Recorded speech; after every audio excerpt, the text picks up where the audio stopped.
mga sisirad sa dress. Kahit sasahan lang ba?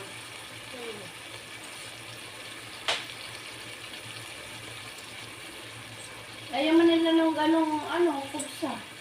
Nalahang. Chicken gusto nila. Kung wala na ng pagkain ng amo, wag lang ang mga housemaid dito sa bahay. Ayan, dala-dalawa pang putahe yan. Makain na sila ng katulad ng niluto ng nanay nila. Kailangan lang kasi ano mo si madam?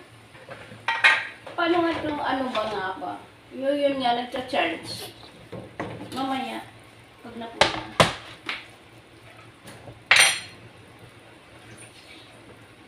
May 50, bibili ko na naman doon sa aking kawali. Wala na naman.